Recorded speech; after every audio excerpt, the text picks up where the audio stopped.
Old Testament Basics, Lesson 5, the Settlement Era.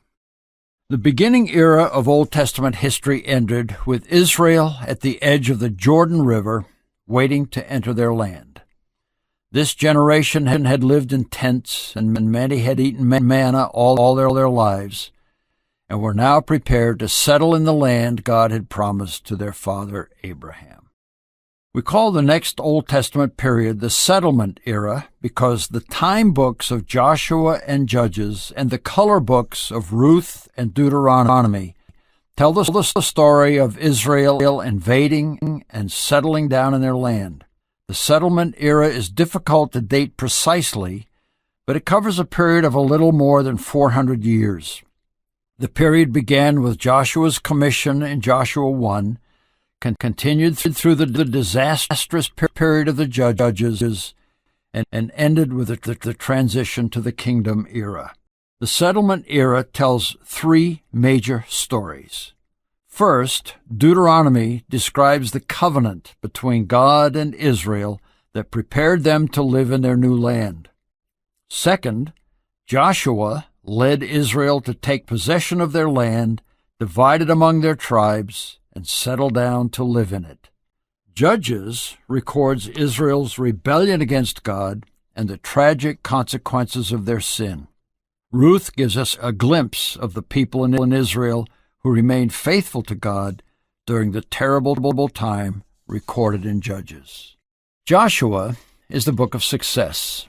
The book's purpose is to show how God kept his promise to bring Israel into the land he swore he would give to Abraham and his descendants. Its big idea is that God rewards obedience. His people followed his law, and he guided and protected Israel as they reclaimed Abraham's land. Joshua's story covers Israel's history from Joshua's commission in chapter 1 to his death in chapter 24, and it has three major movements. First, Israel conquers their land under God's protection in chapters 1 through 12. Next, they divide the land among the tribes and appoint cities for the Levites in chapters 13 through 21. The book closes with Joshua's two addresses to Israel in chapters 22 through 24. He reviews God's faithfulness to Israel from Abraham to the present, and then, based on God's faithfulness, he challenges Israel to live by God's laws. Joshua is the major character in the book. He was first introduced in Exodus 17 as Israel's military leader. He was also the only person allowed to accompany Moses to Mount Sinai when God gave Israel the law. He and Caleb were the two spies who urged Israel to trust God and invade Canaan. Joshua 1 through 12 records Joshua's commission as God's choice to lead Israel into their land.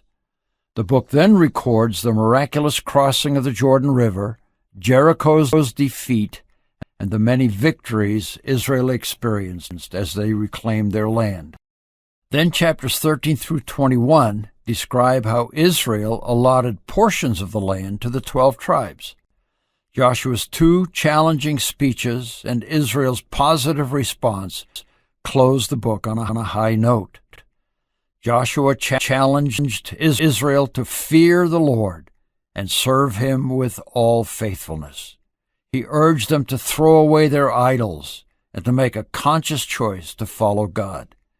He made his own choice clear to them by saying, "But as for me and my house, we will serve the Lord." The people responded, and Israel served the Lord throughout the lifetime of Joshua and the elders who outlived him and who experienced everything the Lord had done for Israel. Judges 1:1 continues Joshua's account and ties the two books of the settlement era together. It says that after the death of Joshua, the Israelites asked the Lord, "Who of us is to go up first to fight against the Canaanites?"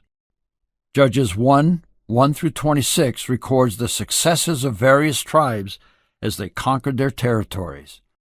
But then, in 127, the mood changes, with a list of the tribes who disobeyed God's command to drive the Canaanites out of the land. God commanded Israel not to live among the Canaanites or to participate in their religions. But Judges 2:11 tells us, "Then the Israelites did evil in the eyes of the Lord and served the Baals."